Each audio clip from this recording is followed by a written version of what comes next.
नमस्कार दोस्तों, मैं हूं सुरजीत श्यामल। आप देख रहे हैं वर्कर वॉइस.in। दोस्तों, आप सभी लोगों ने 2 महीने पहले एक न्यूज सुना होगा जिसमें कि आपको बताया गया था कि मोदी सरकार के द्वारा मजदूरों का 26,000 मासिक कम से कम 1,000 रुपया उनको प्रतिदिन मिलेगा। और इसके बाद हमारे पास लगातार कमेंट्स आने का सिलसिला जारी है।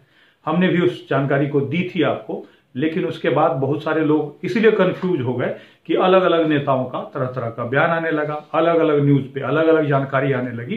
तो आज उसी को ध्यान में रख करके आज हम आपको बताएंगे कि आखिर मोदी सरकार के द्वारा जो 26,000 मासिक न्यूनतम वेतन की बात की जा रही थी वो किन लोगों के लिए लागू होगा, कब से लागू होगा या फिर लागू हो चुका है और असल में मामला क्या है।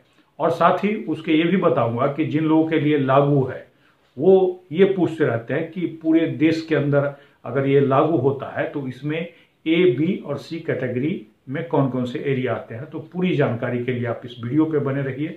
और साथ ही मैं आपको ये भी बताना चाहूंगा कि इसमें अलग अलग कैटेगरी होता है, उसमें भी क्या वेतन है उसको भी मैं काफी शॉर्टकट में बताने की कोशिश करूंगा। तो आइए हम इसको स्टेप बाय स्टेप करके जानते हैं। दोस्तों, 2 महीने पहले जब इस तरह का न्यूज वायरल हुआ था, अलग अलग न्यूज चैनल पे भी आया था और जिसको जान करके काफी लोगों को खुशी भी हुई थी कि चलिए 26,000 न्यूनतम वेतन होगा।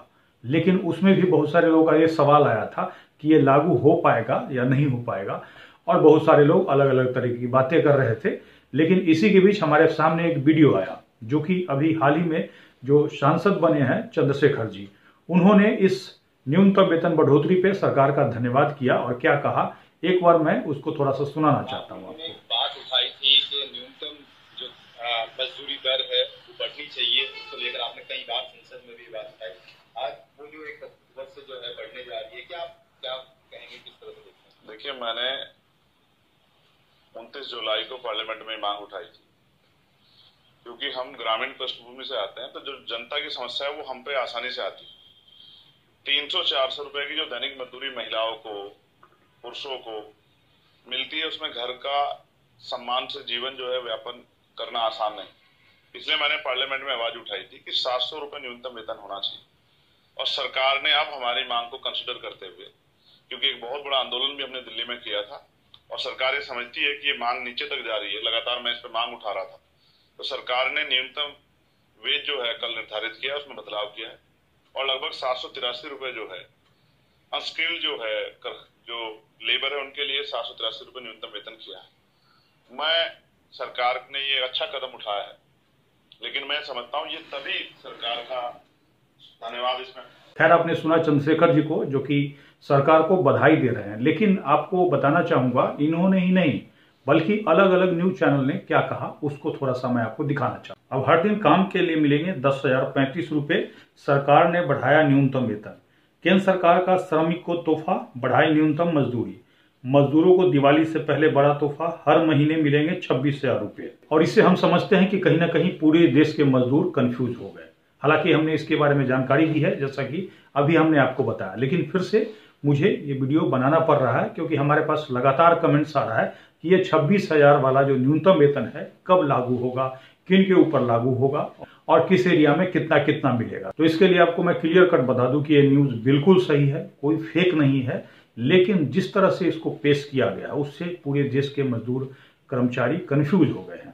हालांकि ये सभी के लिए नहीं है, जिस तरह से इसमें बताया जा रहा है अलग अलग वीडियो में, अलग अलग न्यूज के द्वारा आपने सुना होगा, उस तरह से कुछ भी नहीं है। पूछेगा आखिर कैसे, तो इसके लिए आपको बता दूं कि आपके स्क्रीन पे अलग अलग कैटेगरी आपको दिख रहा होगा, जिसमें अनस्किल्ड में, अगर आप अनस्किल्ड में आते हैं तो ए एरिया में 20,358 रुपया, बी एरिया में 17,030 रुपया और सी एरिया में 13,676 रुपया। इसी प्रकार सेमी स्किल अनस्किल्ड सुपरवाइजरी में एरिया में 22,568 रुपया, बी एरिया में 19,214 रुपया, सी एरिया में 15,964 रुपया। स्किल या कलर्कियल में एरिया में 24,804 रुपया, बी एरिया में 22,568 रुपया, सी एरिया में 19,214 रुपया। और हाईली स्किल में आते हैं तो जैसा कि बताया गया है 26,000 से एबव हो गया है, तो ये देख लीजिए 26,910 रुपया जो लोग ग्रेजुएट है या उससे ऊपर उनकी क्वालिफिकेशन है।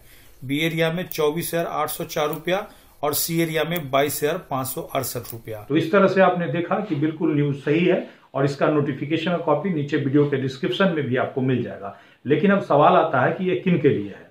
तो पूरे देश के अंदर जो लोग भी सेंट्रल गवर्नमेंट के किसी डिपार्टमेंट या किसी विभाग के अंदर या किसी मंत्रालय के अंदर कॉन्ट्रैक्ट वर्कर, डेली वेजर आदि के रूप में काम करते हैं तो उनके लिए एप्लीकेबल होगा। और ऐसा नहीं है कि 2 महीना पहले 26,000 रुपया किया गया है, बल्कि धीरे धीरे बढ़ करके 26,000 तक पहुंचा है। आपको बता दूं कि 2014 में मैंने ही एक जनहित याचिका दिल्ली हाई कोर्ट के अंदर लगाया था और पूरे देश के सेंट्रल गवर्नमेंट के अंदर काम करने वाले कॉन्ट्रैक्ट कर्मचारियों के लिए समान काम समान वेतन की मांग की थी, जिसके बाद केंद्र सरकार ने 2017 में 42% सेंट्रल स्फीयर का न्यूनतम वेतन बढ़ाया था। हालांकि ये जून में बढ़ा था, लेकिन पीछे जनवरी 2017 से एप्लीकेबल हुआ होगा। जो लोग भी सेंट्रल गवर्नमेंट के अंदर काम करते होंगे वो भली भांति से परिचित होंगे। एक बार आप कमेंट्स करके बताइएगा कि ये जानकारी आपको पहले से है या नहीं है। अब ऐसे में न्यूनतम वेतन अधिनियम 1948 के हिसाब से साल में 2 बार महंगाई भत्ते का नोटिफिकेशन जारी होता है, जो कि आपके न्यूनतम वेतन में ऐड होते होते जिससे बढ़ते बढ़ते एरिया में हाईली स्किल यानी कि जो लोग ग्रेजुएट हैं या उससे ऊपर की उनकी डिग्री है उनका 26,940 रुपया हो गया है मासिक। अब इसके बाद आपके मन में जरूर सवाल होगा कि ए एरिया, बी एरिया, सी एरिया क्या है, तो उसके बारे में बताऊंगा। लेकिन उससे पहले मैं आपको एक छोटा सा वाक्य बताना चाहूंगा। 2017 में जब न्यूनतम वेतन वृद्धि हुई थी उस समय बहुत सारे लोगों ने ये कमेंट्स करके बताया था कि मोदी सरकार ने बढ़ाया है। बिल्कुल मोदी सरकार के द्वारा ही बढ़ाया जाएगा। जो लोग सरकार में होंगे वही तो बढ़ाएंगे।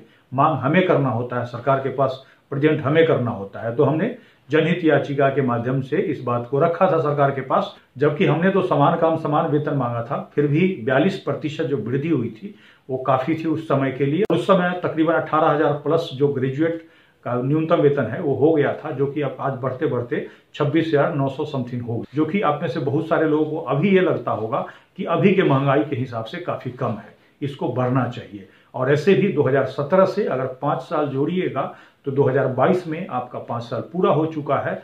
अब जो लोग ये सोचते थे कि मोदी जी ने इसको बढ़ा दिया है, तो अब मोदी जी क्यों नहीं बढ़ा रहे हैं, जबकि न्यूनतम वेतन अधिनियम के हिसाब से 5 साल में आपका न्यूनतम वेतन रिवाइज होना चाहिए। हमारे पास ऐसा कोई भी दिन नहीं है जहां लोग कमेंट्स करके ये नहीं पूछते हैं कि ये न्यूनतम वेतन कब रिवाइज किया जाएगा, जबकि सरकार की तरफ से इसके बारे में कोई जानकारी नहीं है, न सरकार की तरफ से इसके बारे में कुछ बताया जा रहा है और न ही लोगों को इसके बारे में कोई सूचना मिल रही है। लेकिन आप लोग अगर साथ देंगे तो मैं कोशिश करूंगा एक बार फिर से सरकार तक आपकी आवाज पहुंचाने की। लेकिन उससे पहले हम ये जान लेते हैं कि ए, बी और सी कैटेगरी जो है शहर वो कौन कौन सा है। तो इसके लिए नोटिफिकेशन के ही कॉपी में दिया हुआ है, जिसको मैं आपको बताना चाहूंगा।